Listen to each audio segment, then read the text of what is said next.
আমি আপনার কাছে ক্ষমা চাইতে এসেছি। ক্ষমা? আমি আপনাকে ক্ষমা করার কে?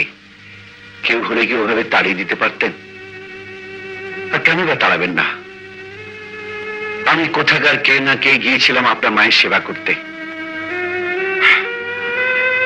আমার মা নেই, ছোটবেলায় তাকে হারিয়েছি। না জেনে আপনার মনে দুঃখ দিয়েছি, সেজন্য আমি ভীষণ লজ্জিত। মা আমাকে খুব বকেছেন। আপনি ক্ষমা না করলে আমি মার সামনে গিয়ে দাঁড়াতে পারবো না। মা, এখন আপনার মা কেমন আছেন? আপনার দেওয়া ওষুধে অনেক উপকার হয়েছে। এই দেখুন, আমি একটা পারফেক্ট ইডিয়েট। এতক্ষণ ধরে আপনাকে দাঁড় করে রেখেছি। প্লিজ বসুন, বসুন। যাক, এবার তাহলে আমি স্বস্তির নিঃশ্বাস ফেলতে পারি। আপনার রাগ পড়েছে। Let me celebrate the happy movement.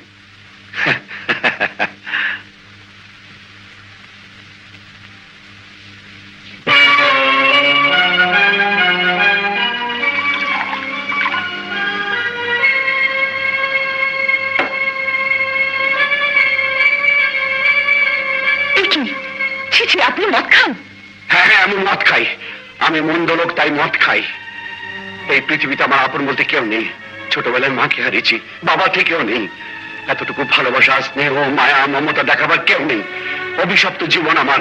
আমি মদ খাবো না তো কে খাবে? না। কোন অধিকারে আপনি আমার মদের গ্লাস ভাঙলেন? যে অধিকারে আপনি আমার মার সেবা যত্ন করেছেন।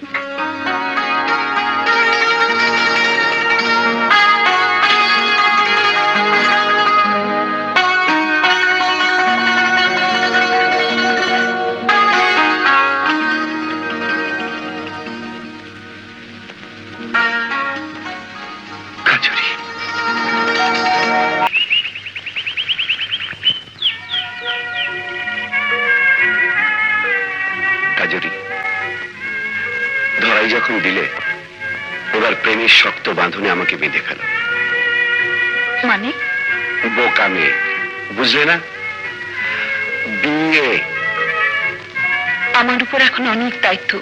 মার অসুখ, ওগুলোকে মানুষ করতে হবে। দায়িত্ব? সেজন্য তুমি ভাবছো কেন? এখন থেকে সব দায়িত্ব আমার। কিন্তু লক্ষ্মী, এক্ষুনি বিয়ের কথা মাকে কি করে বলি? ভাববেন আমি স্বার্থপর হয়ে গেছি। না না, মায়ের মনে দুঃখ দেওয়াটা ঠিক হবে না। মাকে তুমি পরে বুঝিয়ে বলো। কাল রাত থেকে হাঁপানির টান বেড়েছে, আবার বলে ভালোই বাবা। কই, ভালোই তো আছে। তাহলে ওকে একটু সঙ্গে নিয়ে যাই মা। মানে ওর ব্যবসার ব্যাপারে একটা কাজ ছিল। না না, আজ থাক। মার অসুখ।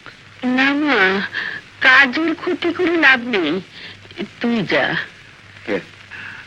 আসি মা। এসো বাবা, এসো। চলো।